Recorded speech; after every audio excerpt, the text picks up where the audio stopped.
At my best friend's baby shower, my husband leaned in and whispered, "We need to go." That's when I realized he saw something none of us did. Hey there, welcome to today's story. Is this your first time here? Or are you someone who's come back for more? Either way, I'm really glad you're here. Before we dive in, I'm hoping to hit my first 1,000 subscribers soon. It would mean the world to me and keep me going with more real-life stories like this one. So if you enjoy the content, a like and sub go a long way. Now, let me ask you something. Have you ever trusted someone so deeply, only to find out they were never who you thought they were? Today's story is about a friendship that spans 20 years, a baby shower, a perfect lie, and the unraveling truth. Let's see how one woman chose between protecting the person she loved or confronting the reality she could no longer ignore. Stay with me till the end because this one's going to leave you thinking. I never thought the most beautiful day of my best friend's life would be the beginning of the end.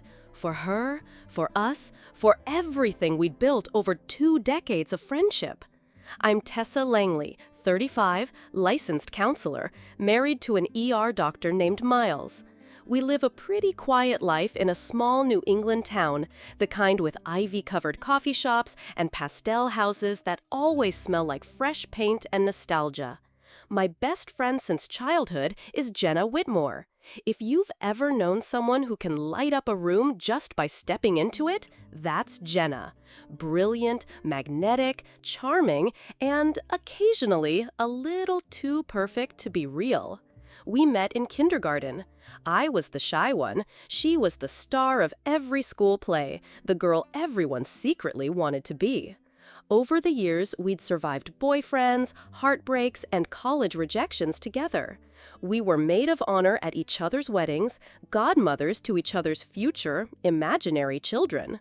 Jenna was the kind of person who made you feel like she chose you over everyone else, every time. It was addictive. I used to think that was love. I'm not sure I believe that anymore. Anyway, a few weeks ago, Jenna invited us to her baby shower.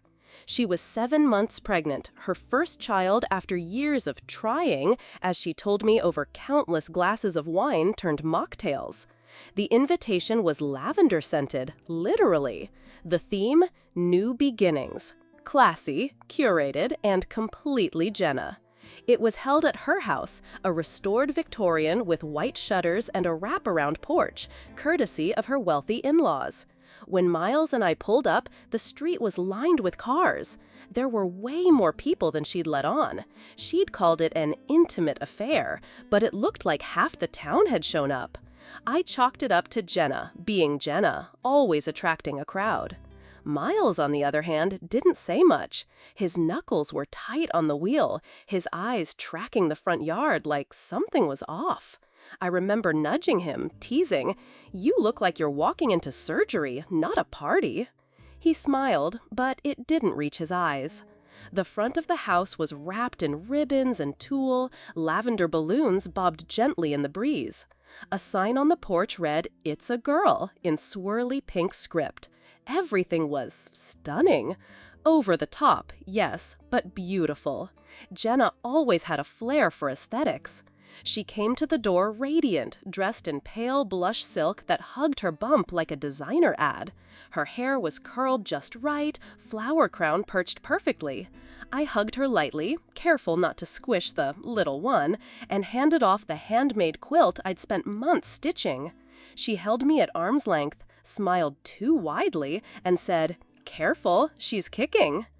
It was a small moment, but now, looking back, it was the first thing that didn't sit right. Inside, the house had been transformed.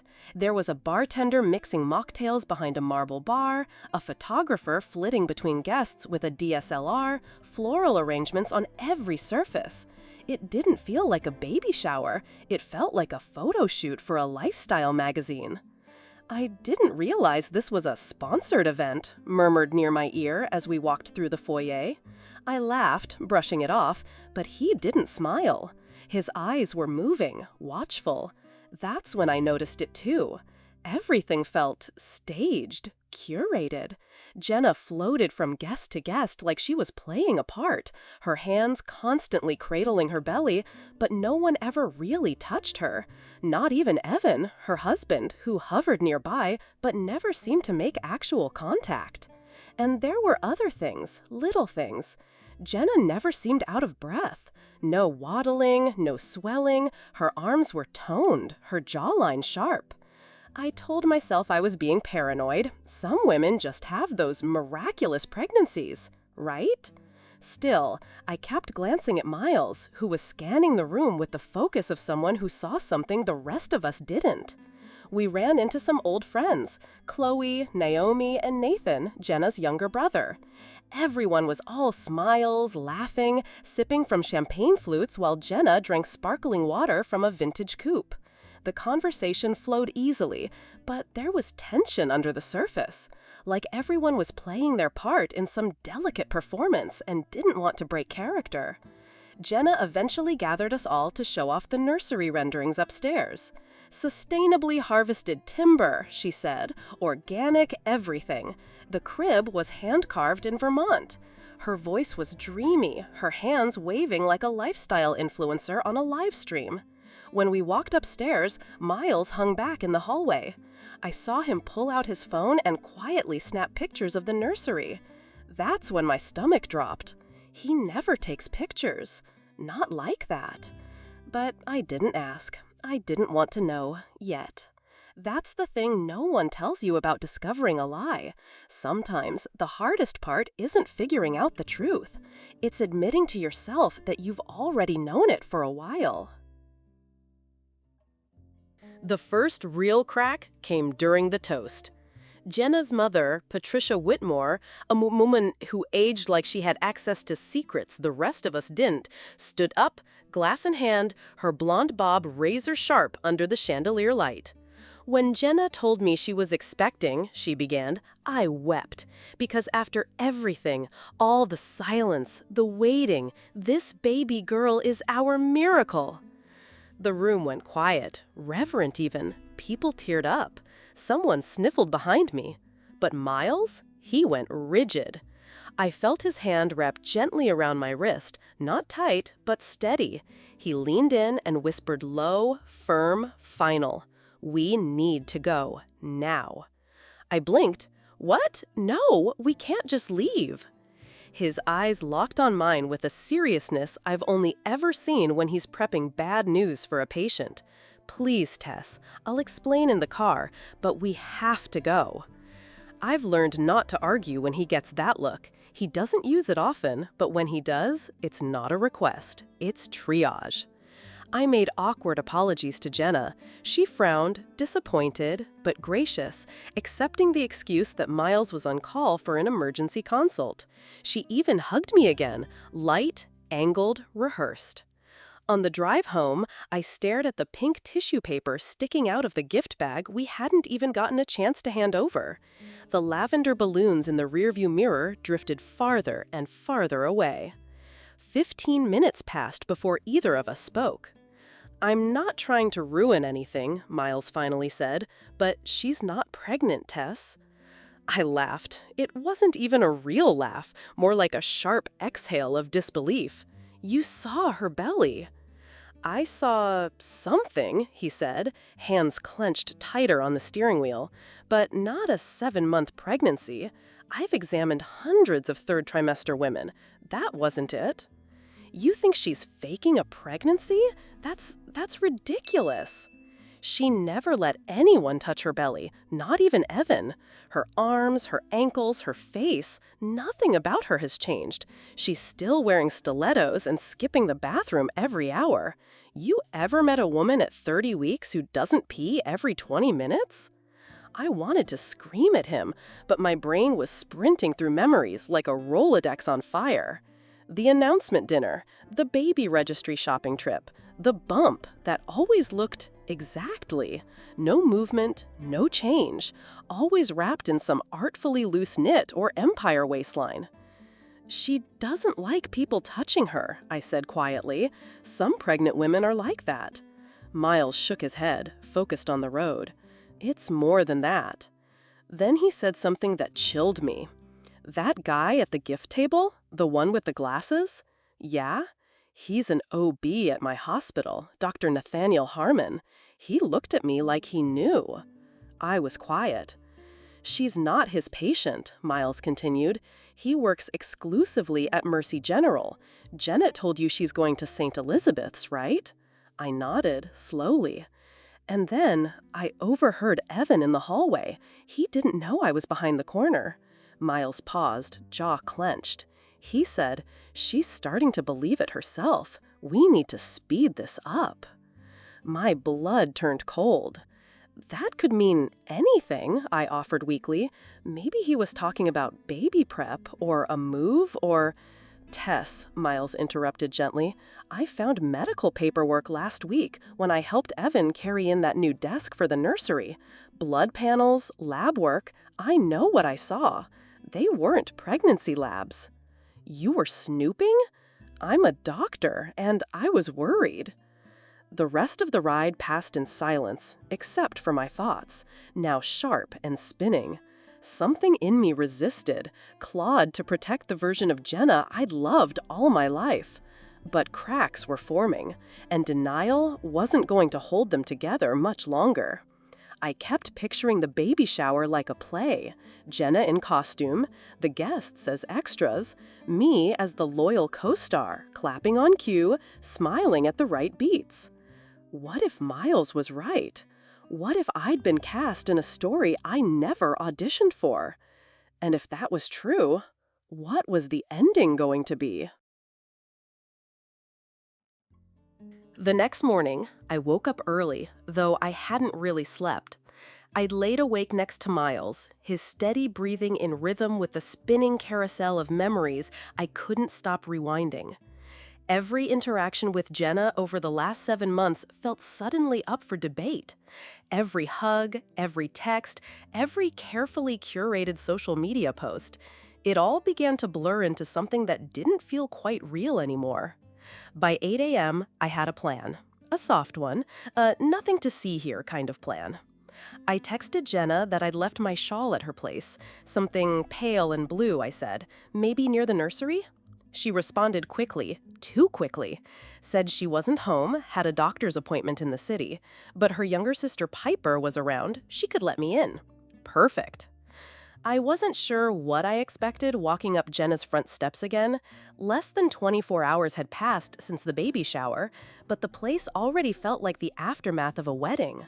Balloons half deflated, a floral arch leaning slightly to the left, confetti embedded in the welcome mat. Piper answered the door in sweatpants and a college t-shirt, hair thrown up in a bun. She looked surprised, but not suspicious. The kind of surprise that fades fast when you're used to living in Jenna's world.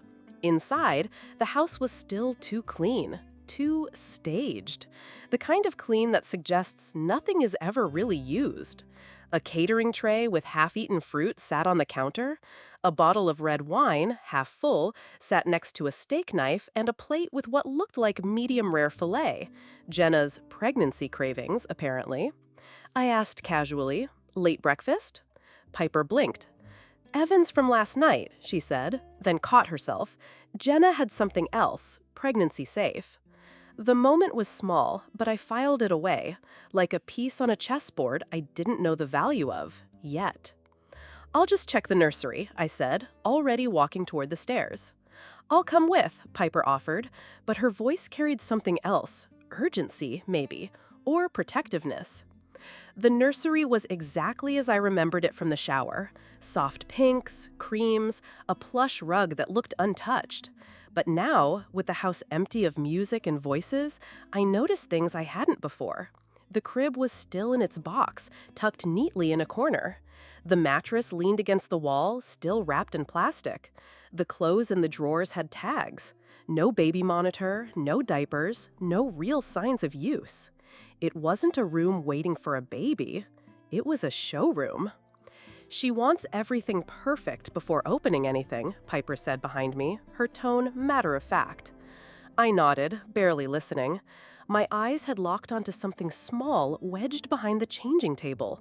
A notebook, a journal maybe, stuffed in a way that suggested it wasn't supposed to be found. I moved casually to pick it up, flipping it closed with one hand and slipping it into my bag while Piper turned to check the closet. "Not here," she said. "Maybe downstairs." I agreed, pretending to search the coat closet, but I already knew I wasn't going to find any shawl. I made an excuse and left quickly, thanking Piper and assuring her I'd probably left it in my car. She smiled, but there was tension behind it, like she was holding something in, or holding something back. I was halfway to my car when I heard voices coming from the side yard. I instinctively crouched behind the hydrangea bush. Old instincts from high school sleepovers with Jenna, back when we'd sneak out and make up stories to explain it later. Jenna's voice was unmistakable, sharp, fast, clipped. "I don't care what he thinks. This is almost over once the donation clears." I felt my chest tighten. Then, "Not backing out now, too much invested." The voice faded, and so did the certainty I'd come with. I drove home with my hand shaking on the steering wheel, the journal burning a hole in my bag. Miles wasn't home. I sat alone at the kitchen table for a long time before I finally opened the journal. The first page was written in Jenna's careful, cursive script. "My dearest daughter, though you're not yet in my arms, you're already in my heart." I stopped reading. My stomach turned. This wasn't a pregnancy journal. It was a fantasy, and it had started long before the baby shower. The entries began 3 years ago. That's what hit me first. The date at the top of the page, neatly written in Jenna's handwriting, one I recognized from birthday cards and thank you notes and apology letters she'd left on my doorstep over the years. "My miracle girl. They tell me to stop hoping. They don't understand. You're real to me, more real than anything." I kept reading. Each page was a love letter, a conversation with someone who didn't exist, or maybe someone who once had, for a moment, then disappeared. Some letters were tender, filled with longing. Others read like desperate prayers. A few were angry, accusatory even, toward doctors, fate, the people who had told her to move on. It felt like watching someone drown in slow motion, their arms still above water, still waving like everything was fine. The most recent entries stopped me cold. "Everyone believes now. The donations are flowing. Soon we'll have everything we need, and then no one will ever take you away from me again." My hands trembled as I closed the journal. I wasn't sure what frightened me more, that Jenna had been living in this fantasy for so long, or that she had gotten so many others to live in it with her. I didn't tell Miles right away. I needed time to understand it for myself. I walked around the house for hours that night, doing chores I didn't care about, folding towels that were already folded. I didn't know what part of me was more hurt, the friend who had been lied to, or the therapist who had missed every single sign. By morning, I couldn't sit with it any longer. I called Jenna. No answer. I texted her something vague, something soft. "Let's have lunch, just us. I miss you." I watched the message deliver, then watched the dots appear, disappear, reappear. Her reply was immediate. "Can we meet somewhere private? The cabin, noon. I have to tell you something. I haven't told anyone else." The cabin. Her family's old lake house, the place we used to escape to during college breaks. I hadn't been there in years, but I remembered the quiet, the stillness of the water, the long gravel driveway that always seemed like it belonged in a different decade. Miles offered to come with me. I told him no. This was mine to face. The drive out was slow, uneventful. Every tree I passed reminded me of a weekend long ago when we camped in the backyard and told ghost stories by flashlight. Except now, the ghost wasn't a story. She was someone I used to love. Jenna's SUV was parked under the carport, same as always. Everything looked untouched, except for the flower pots by the porch, now cracked and empty. The air smelt like pine and rot and something else I couldn't name. She opened the door before I could knock. No bump, no makeup, just Jenna. Her eyes were rimmed red, her voice low. "You knew." I nodded. Inside, the cabin was dim and cold. She moved to the couch like a sleepwalker and curled up without looking at me. I stayed standing. The line between us had shifted, and I wasn't sure how to cross it. "I wasn't always lying," she said eventually. "A year ago, I really was pregnant. 8 weeks." I didn't speak. The silence made room for her to keep going.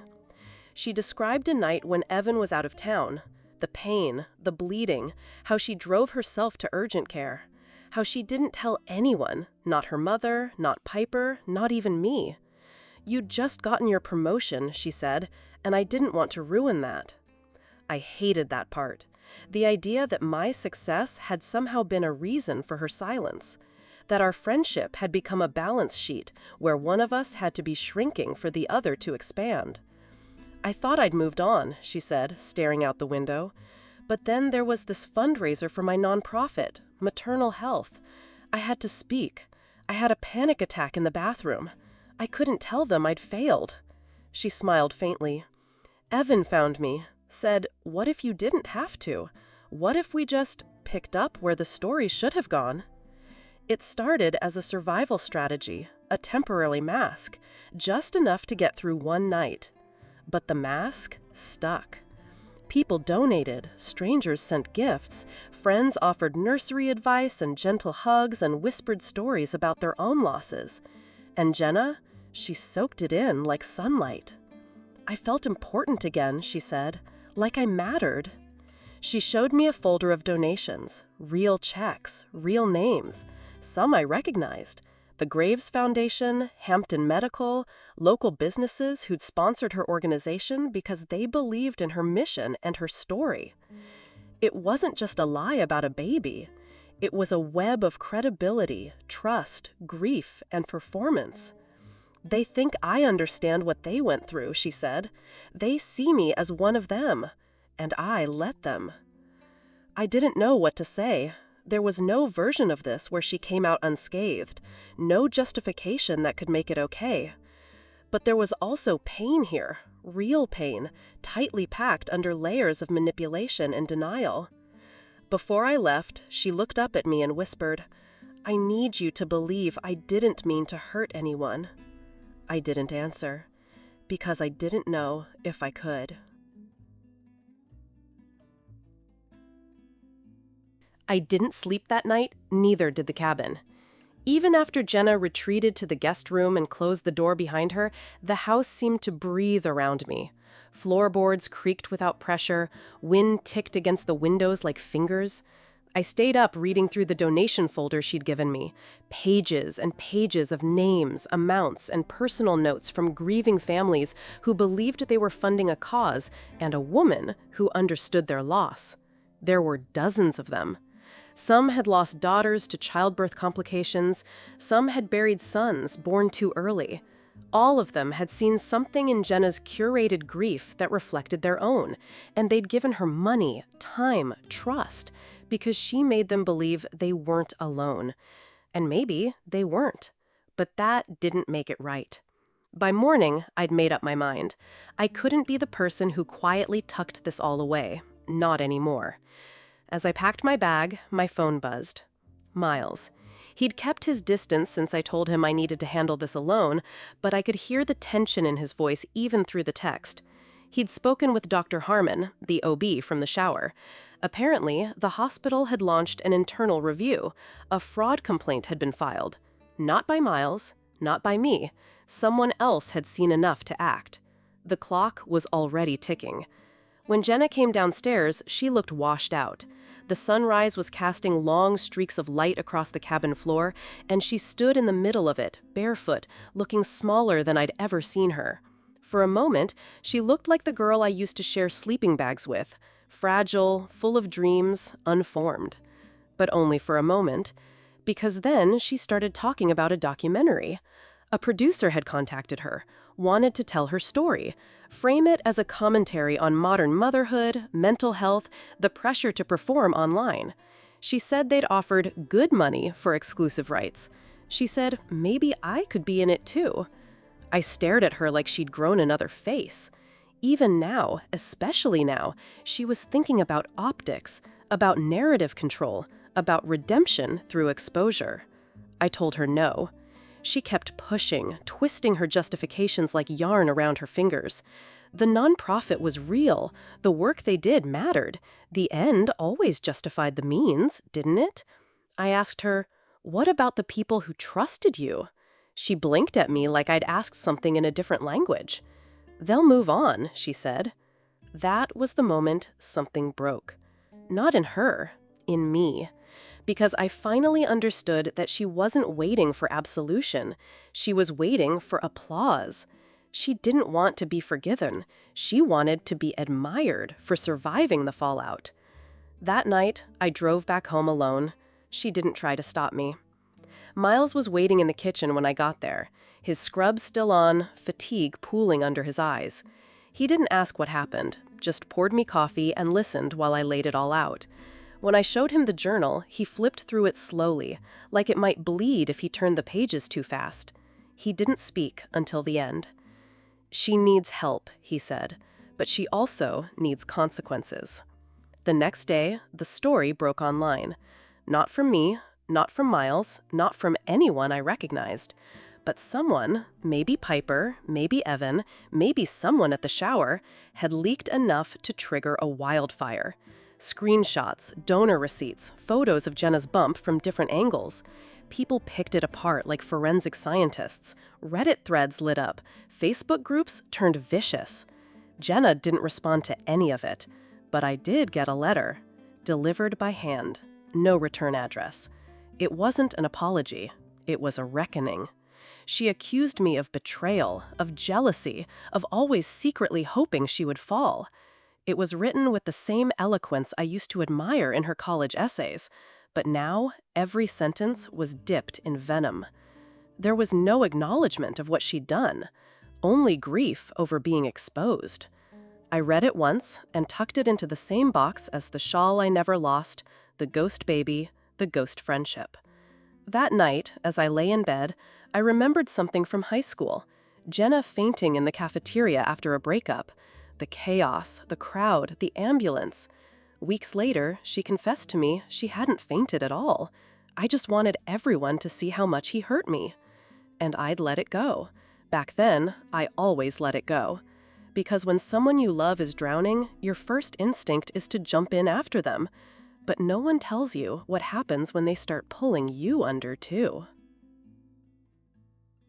By the end of the week, Jenna Whitmore had become a name people whispered with either disgust or pity. The post that exposed her went viral fast, though no one ever claimed it. It was clean, almost surgical. No unnecessary cruelty, just screenshots, facts, a quiet accusation. Local nonprofit director allegedly faked pregnancy to secure donations. Within hours, the story had slipped out of our town and onto regional news outlets. From there, it didn't take long for the national threads to pick it up. "Fake baby for real cash?" one headline asked, as if the trauma of it all was just a quirky feature story. People I hadn't spoken to in years texted me. Some wanted to know if it was true. Others just wanted gossip. A few told me they were so sorry for what I was going through, as if Jenna's actions were something contagious I might be carrying. Evan disappeared from social media. His LinkedIn went down. Piper blocked comments on all her pages. Jenna, predictably, went silent. No statements, no denials, no apologies. Miles was pulled into meetings at the hospital. The administration wanted to know what he knew and when he knew it. He told them the truth, that he had raised concerns privately, not publicly, that his involvement ended there. They let him go with a warning and a sigh. Dr. Harmon wasn't so lucky. His name had been tied to the party, and even though he'd done nothing wrong, the optics were bad. He was placed on leave pending investigation.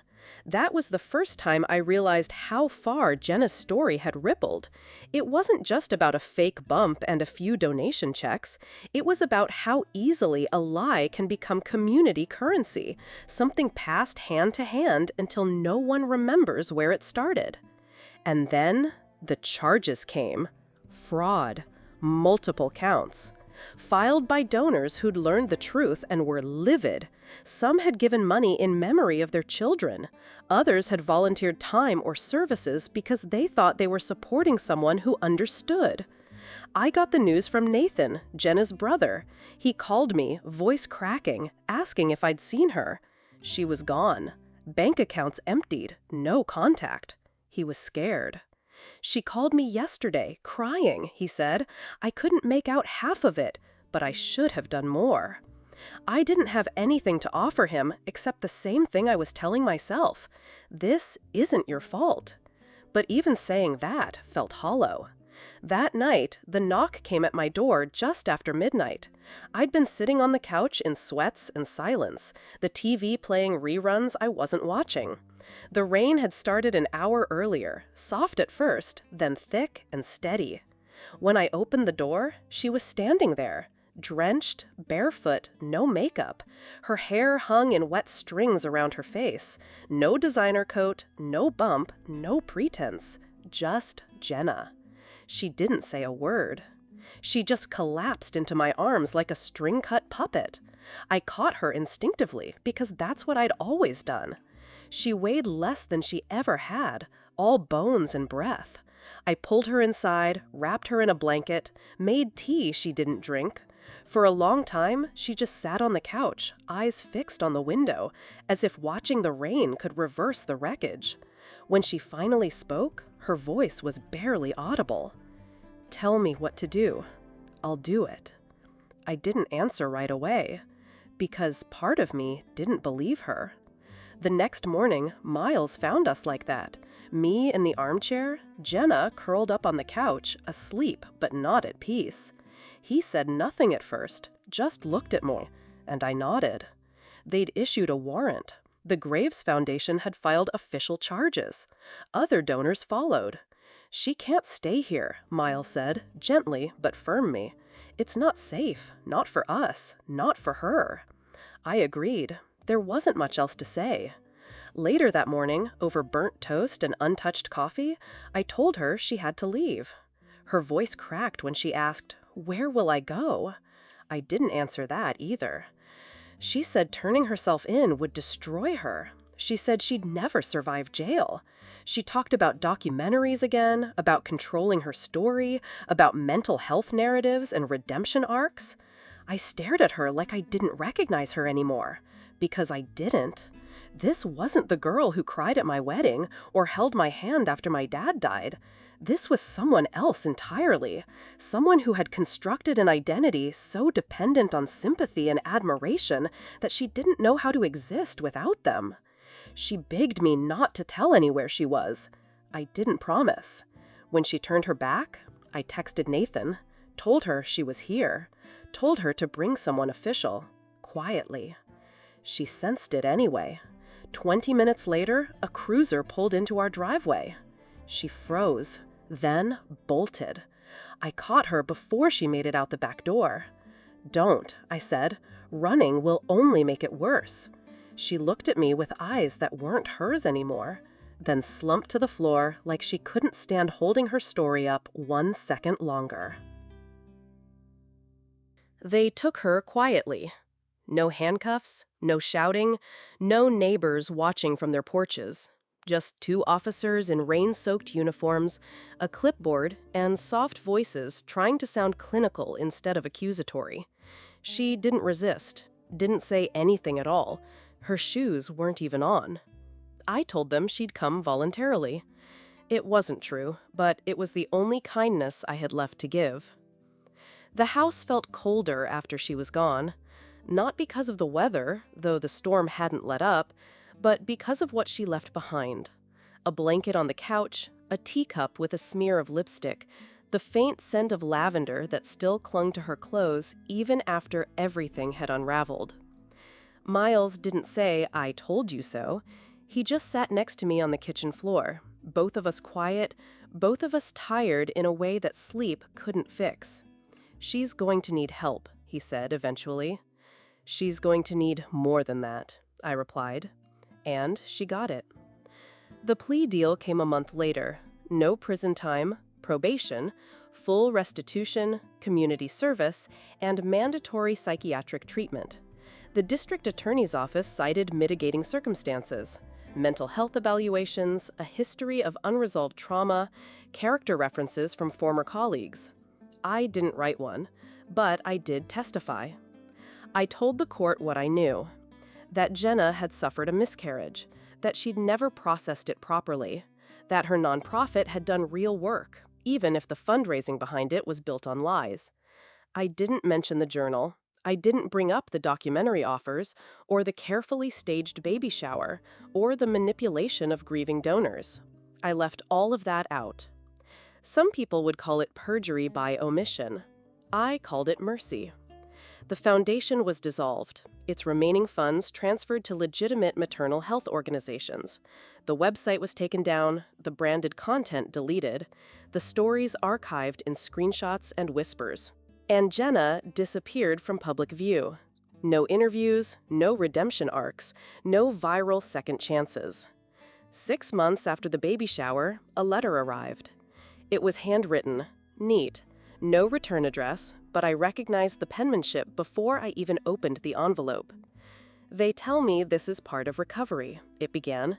"To acknowledge harm, to take responsibility, to express remorse that's genuine and not performative. I don't know if I know the difference yet. I don't know who I am when no one's watching." Each sentence felt like a weight, passed hand to hand across a friendship that no longer existed. "You saved me," she wrote. "Not in the way I wanted, by protecting the story, but in the way I needed. You stopped me, and you made me see myself, the real me, not the curated one, not the girl in the lavender dress holding a borrowed belly." There was no request for forgiveness, no plea for reunion, just a truth, a final page. I folded the litter carefully and placed it in the box in my closet, the same one that held our friendship bracelets for middle school, a dried rose from her wedding bouquet, and the swatch of fabric I once claimed was a lost shawl. Sometimes mercy doesn't look like grace. Sometimes it looks like telling the truth and letting the world decide what to do with it. A few weeks later, I drove out to the baby shower venue, a converted barn now locked up and quiet in the fading autumn light. The place where it all started, where I smiled for photos, where I accepted the script I was handed, where I clapped on cue and never thought to ask why none of it felt real. I sat on the steps and watched leaves scatter in the wind. I thought about how many lies we ignore in the people we love, simply because the truth would ask too much of us. I don't think Jenna is a monster. I think she was drowning. And I think I loved her enough to let her go under, just so I could stop going with her. She taught me that not all ghosts are dead. Some are just stories we once believed in so deeply, we didn't realize they were never ours to begin with. Somewhere, in a psychiatric facility hours away, she's still writing, I imagine, still searching for the version of herself that doesn't need an audience. And me? I'm still unpacking the years we spent together. I'm still learning that love and loyalty are not the same thing. And I'm still trying to forgive the part of me that wanted so badly for her story to be true, I didn't stop to question what she was asking me to believe. If this story made you feel something, confusion, anger, heartbreak, or even uncomfortable recognition, I'd love to hear your thoughts. What would you have done? Do you think mercy and truth can really coexist? Or is there always a cost? Leave a comment. Share your take. Let's talk about the gray spaces, the places where love and loyalty blur, where friendship becomes something more fragile than we ever expected. And if this resonated with you, hit that like button and subscribe for more stories that peel back the layers of the lives we think we know. Thanks for staying with me through the end. It means more than you know.